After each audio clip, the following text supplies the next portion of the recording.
ఏవండో ఇవాళ first time మా కన్నయ్య స్కూల్కి వెళ్తున్నాడు. ఇంత చిన్న పిల్లని స్కూల్కి ఎందుకు పంపిస్తున్నావమ్మా అంటారేమో. స్కూల్కి కాదు, అంగన్వాడీకి అంతే.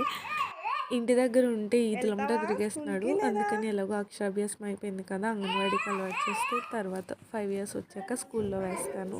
ఫస్టే కాబట్టి నేను వెళ్ళాను. ఒక 15 మినిట్స్ అక్కడ కూర్చోబెట్టి తీసుకొచ్చేసాను. ఆ కూర్చున్నంతసేపు నా వల్లనే కూర్చున్నాడు. జస్ట్ ఇలా వచ్చే ముందు అలా నడుస్తున్నాడు. ఆ నడవడం కూడా కుదురుగా ఏమైనా ఉన్నాడా, ఆ తలుపులు తీసుకుని లోపలికి వెళ్ళి బొమ్మలు ఉంటే అవి చూస్తున్నాడు అనమాట. అసలు నాకు డౌట్, మగపిల్లలే ఇంత అల్లరి చేస్తారా, ఆడపిల్లలు కూడా చేస్తారా, లేదంటే మా బొడ్డోడే చేస్తాడా అని నా డౌట్ అనమాట. ఏది వద్దంటే అది ఖచ్చితంగా చేస్తారు. నా కొడుకు అసలు నన్ను ఎంత కూడా ఇబ్బంది పెట్టడు. బట్ వీడి వెనకాల నాకు తిరగడానికి నాకు ఓపికే లేదనమాట.